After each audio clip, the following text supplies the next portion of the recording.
प्रितीच्या भावान भयणो आमी आतांच आयकलां शुभ वर्तमानांत जेजून सादुकींक ओगे केल्ले.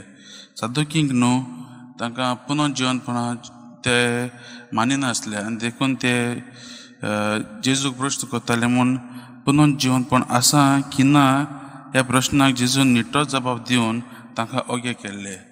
आनी हें पळोवन आयज आमी पळयता फारीसेव ताका विचार करतात, गुरुजी सुमूर्तीचो व्हडलो कायदो तो खंयचो?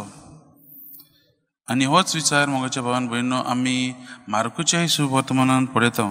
मार्कूच्या 12व्या अवस्थेंत आमी पळयता होच प्रश्न एक तरणाटो मार्कूच्या शुभ वर्तमानांत जेजूक घुसपा गोंदळाक घालूंक म्हण न्हय, पूण तो ताका जिविताचे बरे मार्गार चलोंक जिवितांत बरें कितें करूंक जाय तें विचारूंक तो जेजू लागीं तो प्रश्न करता. आनी ह्या प्रश्नाक जेजू त्या तरणाट्याक आनी आयच्या शुभ वर्तमानांतूय बी फारिसेवांक धर्माचो खरो सार उक्तो करता. आनी धर्माची खरी बुन्याद जावन आसा मोगाच्या भावान भयणो देवाचो मोग. आनी जेजू तांकां दोन आदल्या काळांतली दोन वळी सांगून तो तांकां वळींतल्यान हें दाखोळ करता. पयलें म्हणल्यार दुसरे सुमूर्तीच्या पुस्तकांतलें तांकां सांगता तें म्हणल्यार सगल्या काळजान, सगल्या तुज्या आत्म्यान, सगल्या तुज्या मनान तुज्या दोनूय देवाचो तुवें मोग करचो. हो जावन आसा पयलो कायदो म्हणटा. मोगाच्या भावान भयणो दर एक जुदेव भुरगेपणांत आसतना तांकां हें तांच्या जिवितांत काळजांत तें भितर रिगूंक लायलेलें, ती तांची शिकवण आसली आनी ते भुरगेपणांत हें पाळीत येताले देवाचो मोग करप. आनी तेच परीन जेजू आनीक एक म्हणटा लेवितांच्या पुस्तकांतलें घेवन तो म्हणटा की तुजो करता तसोच तुज्या पेलाचोय मोग करचो. हे दोनूय कायद्यांचेर मोइसेसाची आनी प्रवादाची शिकवण दवरलेली आसा म्हूण तो आज कळीत करता. मोगाच्या भावान भयणो आमचो देव मोवाळ आनी तो आमकांय मोवाळ जावंक आपयता. ताचें मोगाळ काळीज आसा न्ही तेंच आमकांय तो करूंक आपयता. आयज समाजांत जायतें वायट दिसून येता आनी तेच परीन बरेंय दिसून येता. जायते जाण बरें करूंक वावुरतात, पूण वायटा पासून आमी चड बरें करूंक आज देवान आमकां आपोवणें दिल्लें आसा. आनी देवाक जाय आमी आमच्या गुणांनी हें बरेंपण दुसऱ्यांक शिपडावंक आनी वायटाकून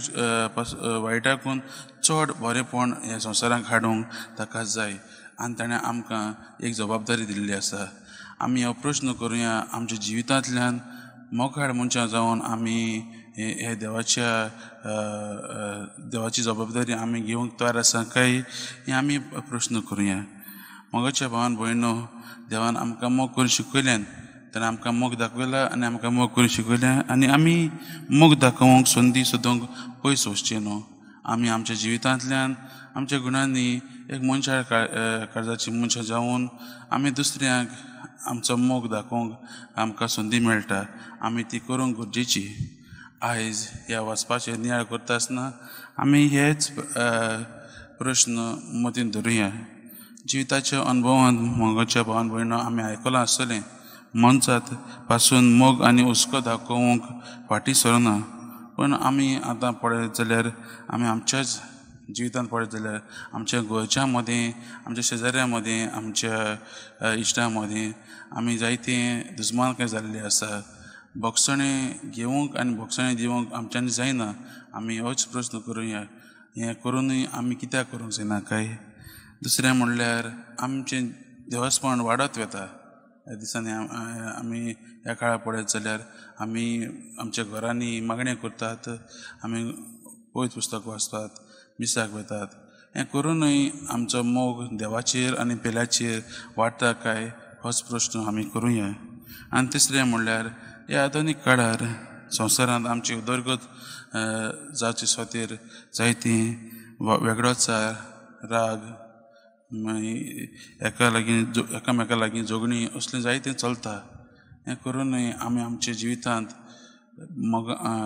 मोग दुसऱ्यांक दिवंक कित्याक फाटीं सरतात काय होच प्रश्न आमी करुया. तर म्हज्या भावान भयणो ह्या वचपाचें नियाळ करता आसतना आनी हे प्रश्न मदीं धरून आसतना आमी देवा लागीं मागुया आमकां आमचीं काळजां अदीक आनी अदीक ताचे भाशेन मोगाळ कर म्हूण आमी देवा लागीं हेच मिसाच्या बलिदानांत मागुया.